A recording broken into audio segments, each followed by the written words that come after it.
ನಮಸ್ಕಾರ. ಆಫ್ರಿಕಾ ಈ ಹೆಸರು ಕೇಳಿದ ತಕ್ಷಣ ಮನಸ್ಸಿಗೆ ಏನ್ ಬರುತ್ತೆ? ಬಹುಶಃ ಕಾಡು, ಪ್ರಾಣಿಗಳು ಅಲ್ವಾ? ಆದ್ರೆ ಆಫ್ರಿಕಾ ಅಂದ್ರೆ ಅಷ್ಟೇ ಅಲ್ಲ, ಅದೊಂದು ವೈಪರೀತ್ಯಗಳ ಖಂಡ. ಅಂದ್ರೆ ಒಂದು ಕಡೆ ಎತ್ತರದ ಪ್ರಸ್ಥಭೂಮಿಗಳು, ಇನ್ನೊಂದು ಕಡೆ ಬೇಸ್ಕ್ರೈನ್ ಮರುಭೂಮಿಗಳು. ಅದರ ಭೌಗೋಳಿಕತೆನೇ ಎಷ್ಟು ವಿಚಿತ್ರವಾಗಿದೆ ಅಂದ್ರೆ ಅದು ಅದರ ಇಡೀ ಇತಿಹಾಸವನ್ನೇ ರೂಪಿಸಿದೆ.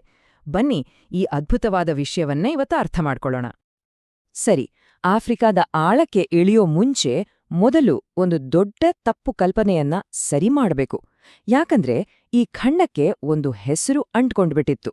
ಆ ಒಂದೇ ಒಂದು ಹೆಸರು ಶತಮಾನಗಳ ಕಾಲ ಇಡೀ ಜಗತ್ತು ಆಫ್ರಿಕಾವನ್ನ ನೋಡೋ ದೃಷ್ಟಿಯನ್ನೇ ಬದಲಾಯಿಸಿತ್ತು. ಅದೇ ಕತ್ತಲೆಯ ಖಂಡ. ಈ ಒಂದೇ ಒಂದು ಪದ ಸಾಕು. ಕೇಳದ ತಕ್ಷಣ ಮನಸ್ಸಿನಲ್ಲಿ ಏನೋ ಒಂಥರ ನಿಗೂಢತೆ, ಅಜ್ಞಾನ, ಯಾಕೋ ಒಂಥರ ಭಯದ ಭಾವನೆಗಳು ಬರುತ್ತಲ್ವಾ? ಆದ್ರೆ ಈ ಹೆಸರಿನ ಹಿಂದಿನ ನಿಜವಾದ ಕಥೆನೇ ಬೇರೆ ಇದೆ. ಆದ್ರೆ ಹೀಗೆ ಯಾಕೆ ಕರೆದ್ರು? ಏನ್ ಕಾರಣ ಇರ್ಬೋದು? ಇದರ ಉತ್ತರ ನಾವು ಅಂದ್ಕೊಂಡಷ್ಟು ಸುಲಭ ಅಲ್ಲ.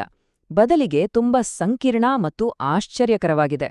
ಒಂದ್ ವಿಷಯ ಸ್ಪಷ್ಟಪಡಿಸ್ತೀನಿ, ಇದು ಅಲ್ಲಿನ ಜನರ ಬಣ್ಣದ ಬಗ್ಗೆ ಖಂಡಿತ ಅಲ್ಲ.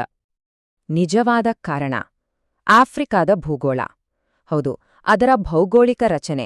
ಅದರ ನೈಸರ್ಗಿಕ ತಡೆಗೋಡೆಗಳು ಎಷ್ಟು ದೊಡ್ಡದಾಗಿದ್ವು ಅಂದ್ರೆ ಹೊರಗಿನ ಪ್ರಪಂಚದವರಿಗೆ ಆಫ್ರಿಕಾದ ಒಳಗೆ ಕಾಲಿಡೋಕೆ ಬಹುತೇಕ ಅಸಾಧ್ಯವಾಗಿತ್ತು. ಹಾಗಾಗಿ ಹೊರಗಿನವರಿಗೆ ಅದು ಅನ್ವೇಷಿಸಲು ಸಾಧ್ಯವಾಗದ ಒಂದು ಕತ್ತಲೆಯಾಗಿತ್ತು ಅಷ್ಟೇ.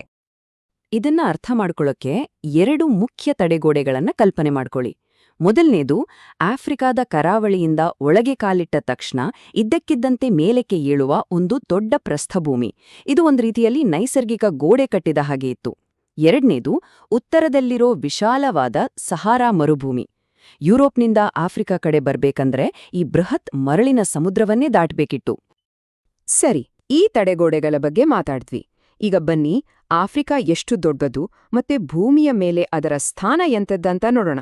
ಇದು ಕೇಳಿದ್ರೆ ನಿಜವಾಗ್ಲೂ ಆಶ್ಚರ್ಯ ಆಗತ್ತೆ. 30.4 ದಶಲಕ್ಷ ಚದರ ಕಿಲೋಮೀಟರ್. ಈ ಸಂಖ್ಯೆ ಅದೆಷ್ಟು ದೊಡ್ಡದು ಅಂತ ಕಲ್ಪನೆ ಮಾಡ್ಕೊಳ್ಳಿ. ಅಮೆರಿಕ, ಚೀನಾ, ಭಾರತ ಹಾಗೆ ಯುರೋಪಿನ ಬಹುತೇಕ ಭಾಗವನ್ನ ಒಟ್ಟಿಗೆ ಸೇರಿಸಿದ್ರೂ ಅದೆಲ್ಲವೂ ಆಫ್ರಿಕಾದೊಳಗೆ ಸುಲಭವಾಗಿ ಸೇರ್ಕೊಳ್ಳುತ್ತೆ. ಅಂದ್ರೆ ಇದು ಏಷ್ಯಾದ ನಂತರ ಪ್ರಪಂಚದ 2ನೇ ಅತಿದೊಡ್ಡ ಖಂಡ. ಸರಿ, ಗಾತ್ರದ ಜೊತೆಗೆ ಆಫ್ರಿಕಾದ ಇನ್ನೊಂದು ವಿಶೇಷತೆ ಅಂದ್ರೆ ಅದರ ಸ್ಥಾನ. ಇಡೀ ಭೂಮಿಯ ಮೇಲೆ ಸಮಭಾಜಕ ವೃತ್ತ, ಕರ್ಕಾಟಕ ಸಂಕ್ರಾಂತಿ ವೃತ್ತ ಮತ್ತು ಮಕರ ಸಂಕ್ರಾಂತಿ ವೃತ್ತ, ಈ 3 ಪ್ರಮುಖ ಅಕ್ಷಾಂಶ ರೇಖೆಗಳು ಹಾದು ಹೋಗುವ ಏಕೈಕ ಖಂಡ ಅಂದ್ರೆ ಅದು ಆಫ್ರಿಕಾ. ಹೌದು, 3 ಪ್ರಮುಖ ರೇಖೆಗಳು. ಇದರಿಂದ ಏನಾಗುತ್ತೆ ಅಂದ್ರೆ ಆಫ್ರಿಕಾ ಭೂಮಿಯ ಮೇಲೆ ಒಂದು ನಿಜವಾದ ಕೇಂದ್ರ ಸ್ಥಾನದಲ್ಲಿ ನಿಲ್ಲುತ್ತೆ. ಇದು ಅದರ ಹವಾಮಾನದ ಮೇಲೆ ಎಷ್ಟು ದೊಡ್ಡ ಪರಿಣಾಮ ಬೀರಿದೆ ಅನ್ನೋದನ್ನ ನಾವು ಮುಂದೆ ನೋಡೋಣ. ಸರಿ, ಈಗ ನಾವು ಆಫ್ರಿಕಾ ಖಂಡದ ಅತ್ಯಂತ ನಾಟಕೀಯ, ಅತ್ಯಂತ ಕ್ರಿಯಾಶೀಲವಾದ ಒಂದು ಭೂವೈಜ್ಞಾನಿಕ ಲಕ್ಷಣದ ಕಡೆಗೆ ಹೋಗೋಣ. ಅದರ ಹೆಸರು ಮಹಾಸೀಳು ಕಣಿವೆ. ಇದು ಭೂಮಿಯ ಮೇಲ್ಮೈ ಮೇಲೆ ಕಾಣುವ ಒಂದು ದೈತ್ಯ ಬಿರುಕಿನ ಹಾಗೆ. ಹಾಗಾದ್ರೆ ಈ ಸೀಳು ಕೊಣಿವೆ ಅಂದ್ರೆ ಏನು? ಸರಳವಾಗಿ ಹೇಳ್ಬೇಕು ಅಂದ್ರೆ ಭೂಮಿಯ 2 ಭಾಗಗಳು ಒಂದ್ರಿಂದೊಂದು ದೂರ ಸರಿಯುತ್ತಿವೆ ಅಂತ ಕಲ್ಪಿಸ್ಕೊಳ್ಳಿ. ಹಾಗೆ ದೂರ ಸರಿದಾಗ ಅವುಗಳ ನಡುವಿನ ನೆಲ ಕೆಳಗೆ ಕುಸಿಯುತ್ತೆ. ಇದರಿಂದ ಒಂದು ಆಳವಾದ, ಉದ್ದವಾದ ಕಣಿವೆ ಉಂಟಾಗತ್ತೆ. ಇದನ್ನೇ ಸೀಳು ಕಣಿವೆ ಅಂತ ಕರೆಯೋದು. ಆಫ್ರಿಕಾದಲ್ಲಿ ಈ ಪ್ರಕ್ರಿಯೆ ಸಣ್ಣ ಮಟ್ಟದಲ್ಲೇನೂ ನಡೀತಿಲ್ಲ, ಇದೊಂದು ದೈತ್ಯ ಪ್ರಮಾಣದಲ್ಲಾಗ್ತಿದೆ. ಈ ಮಹಾಸೀಳು ಕಣಿವೆ ಇದೆಯಲ್ಲ, ಇದು ದಕ್ಷಿಣದ ಮೊಜಾಂಬಿಕ್ನಿಂದ ಶುರುವಾಗಿ ಉತ್ತರದ ಕೆಂಪು ಸಮುದ್ರದವರೆಗೂ ಸುಮಾರು 6,900 ಕಿಲೋಮೀಟರ್ಗಳಷ್ಟು ಉದ್ದ ಇದೆ. ಅಬ್ಬಾ, ಇದು ಲಂಡನ್ನಿಂದ ನ್ಯೂಯಾರ್ಕ್ಗಿರೋ ದೂರಕ್ಕಿಂತಲೂ ಜಾಸ್ತಿ. ಈ ದೈತ್ಯ ಭೂವೈಜ್ಞಾನಿಕ ಚಟುವಟಿಕೆ ಇದೆಯಲ್ಲ, ಇದು ಕೇವಲ ಒಂದು ಕಣಿವೆಯನ್ನು ಮಾತ್ರ ಸೃಷ್ಟಿಸಿಲ್ಲ. ಬದಲಿಗೆ ಇದು ನಂಬೋಕೆ ಆಗದಂಥ ವೈಪರೀತ್ಯಗಳ ಒಂದು ಇಡೀ ಭೂದೃಶ್ಯವನ್ನೇ ನಿರ್ಮಾಣ ಮಾಡಿದೆ. ಅಂದ್ರೆ ಆಫ್ರಿಕಾದ ಕೆಲವು ಅತ್ಯಂತ ಎತ್ತರದ ಮತ್ತು ಅತ್ಯಂತ ಆಳವಾದ ಜಾಗಗಳನ್ನು ರೂಪಿಸಿದ್ದೇ ಈ ಶಕ್ತಿ. ಮೊದಲನೇ ಉದಾಹರಣೆ ಕಿಲಿಮಂಜಾರೋ ಪರ್ವತ. 5,895 ಮೀಟರ್ ಎತ್ತರವಿರುವ ಆಫ್ರಿಕಾದ ಅತಿ ಎತ್ತರದ ಶಿಖರ ಇದು. ಈ ಭವ್ಯವಾದ ಪರ್ವತ ಒಂದು ಜ್ವಾಲಾಮುಖಿ. ಇದು ಹುಟ್ಟುಕೊಂಡಿದ್ದೇ ಆ ಮಹಾ ಸೀಳು ಕಣಿವೆಯನ್ನು ಸೃಷ್ಟಿಸಿದ ಅದೇ ಭೂಫಲಕಗಳ ಚಟುವಟಿಕೆಯಿಂದ. ಈಗ ಇನ್ನೊಂದು ವೈಪರೀತ್ಯ ನೋಡೋಣ. ಟಾಂಗಾನಿಕಾ ಸರೋವರ. ಇದು ಕೂಡ ಅದೇ ಸೀಳು ಕಣಿವೆಯಲ್ಲೇ ರೂಪುಗೊಂಡಿದೆ. ಆದ್ರೆ ಇದು 1,436 ಮೀಟರ್ ಆಳ ಇದೆ. ಇದು ಪ್ರಪಂಚದ 2ನೇ ಅತಿ ಆಳವಾದ ಸರೋವರ.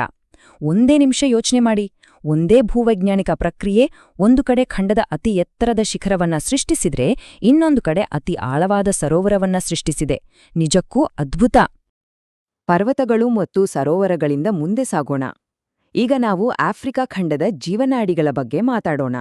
ಅಂದ್ರೆ ಅಲ್ಲಿನ 4 ಮಹಾನದಿಗಳ ಬಗ್ಗೆ. ಮೊದಲನೆಯದು ನೈಲ್ ನದಿ.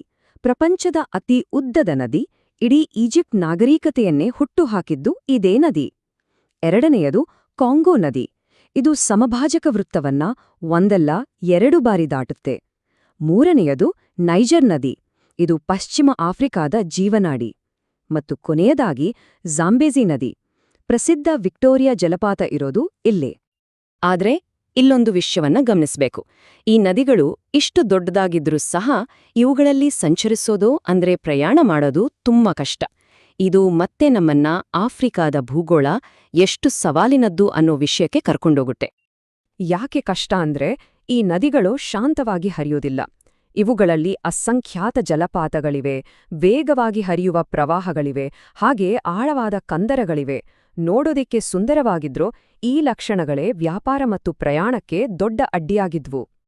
ಇದಕ್ಕೆ ಅತ್ಯುತ್ತಮ ಉದಾಹರಣೆಯಂದ್ರೆ ಜಾಂಬೇಜಿ ನದಿಯ ಮೇಲಿರುವ ಈ ಭವ್ಯವಾದ ವಿಕ್ಟೋರಿಯಾ ಜಲಪಾತ.